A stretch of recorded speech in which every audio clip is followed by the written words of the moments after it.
Perfect.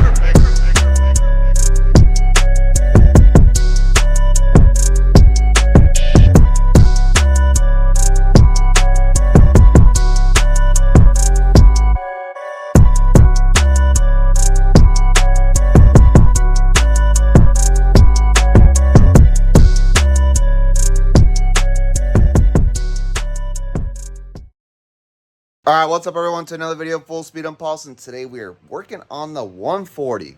Finally got all our parts in to make this conversion happen.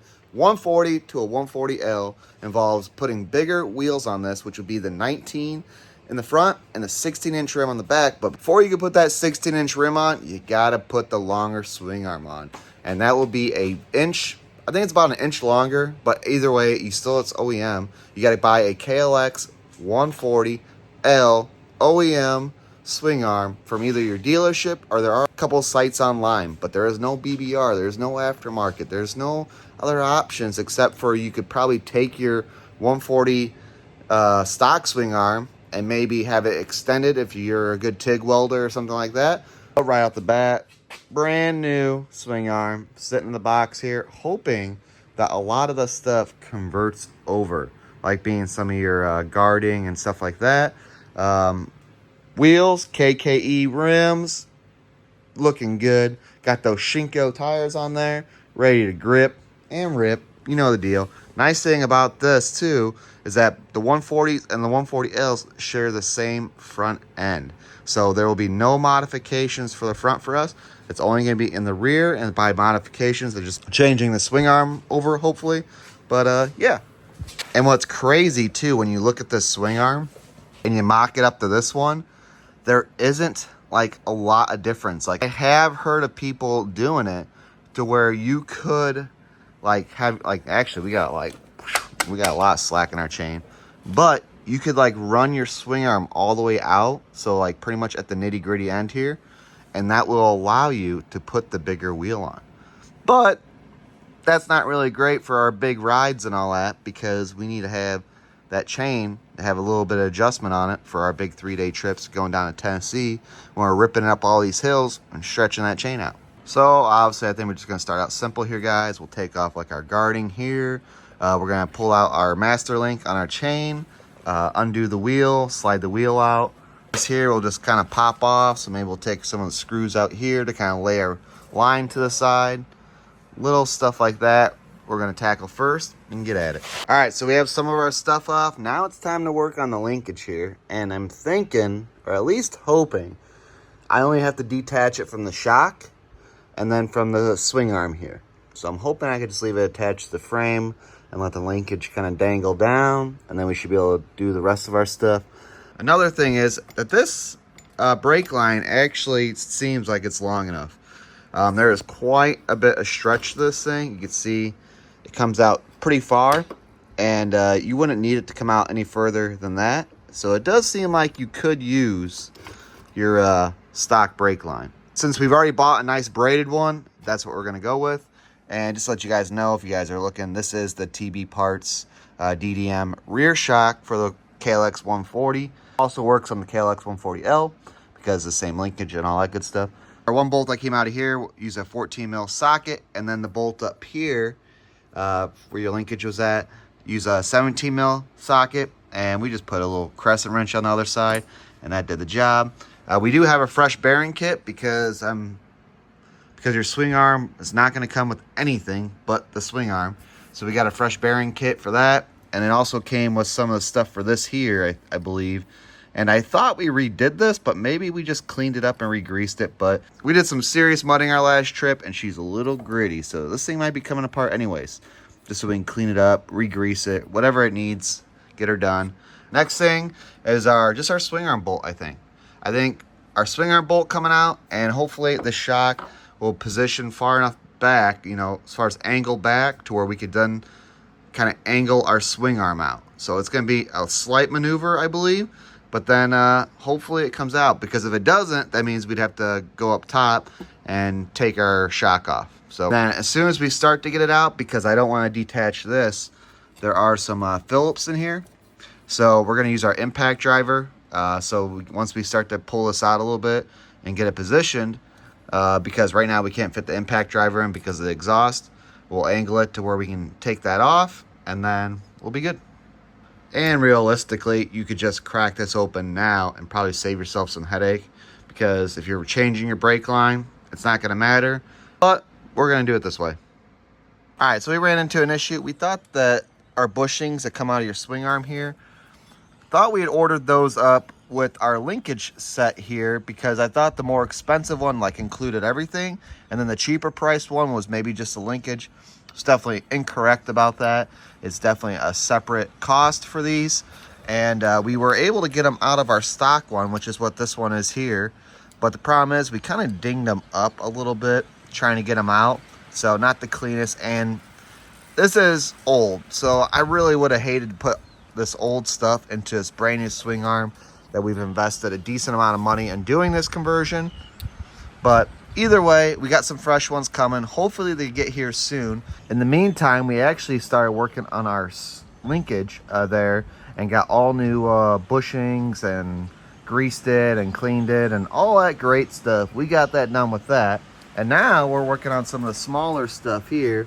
Like we had to take that off our stock one, which I don't know exactly if that's just like almost a little brace or what the whole purpose of this guy is. But either way, they're on the inside. They come out. Use an impact driver if you can. It really does help get some of the stuff off, because it had red Loctite on it from the factory. So we made sure we put some new Loctite on there and got that zipped in there. And now we got our chain adjuster slides here. These guys, which we already got those out, which you can see they're really clean. But you can see there's no anti-seize or anything on this. So we're going to make sure we lube that up with some anti-seize before we put them in here. And then we'll kind of just be waiting for our needle bearings to come in, because after that, we'll be ready to go. Maybe we'll start taking some of our stuff off our old wheels and putting them on our new wheels. And besides that, and we got the brake line still due. 3 weeks later. All right, guys, we finally got those darn bearings in. And as far as in, I'm talking about is shipping, because they took forever to get here. But now they're in here, and they're in here. So all you got to do is hit those in with a nice little rubber hammer. And then we actually used our bolt from, I believe, I have to double check, but one of these bolts fits perfectly in there, and we'll press it in while the other one kind of rides on the head of the bolt. You don't want to use that one. I believe this one was for the swing arm. Yeah, so here you go. This is actually the one we used. This one here is for your back wheel, while this one here was for your swing arm, I believe. We're gonna double check that again, like I said, but this is the one you use. And make sure you have your nut on here, but have it to where you're not smacking on the threads. Just have it just like that, and you could use that to kind of hammer those in, and you'll be good to go. Or you could use a press if you got a press. So either way, we're gonna get this thing bolted up in there and get our shock and all our linkages mocked up and back in place, and then we'll start getting those wheels fitted on. Here we go. All right, we're finally starting to make some real progress, guys. Got everything starting to get bolted back up here. Used a little red Loctite, but I'd recommend just using blue Loctite. Got our steel braided cable kind of mocked up here. So still got to get that dialed in. Got to find our new, we got some new brake pads we got to grab too. For your rotor, you're going to use your previous bolts off your old wheel. Not a big deal. But for the sprocket, these are a threaded design, while your stock OEM wheels are a bolt and a nut. So not a huge deal. We're going to see if we can find some new hardware for this and get that bolted on there. And then our next steps will be pretty much, I think, sliding this wheel on. We just have the bolts ran through so far. We have not torqued them down yet. That will also be one of the next steps. All right, guys, we have skipped ahead to our front wheel here. We're just getting her all dialed in. And she is looking so good. So front rotor install, you're gonna use your same screws from your OEM wheel. And we did put some red Loctite on there.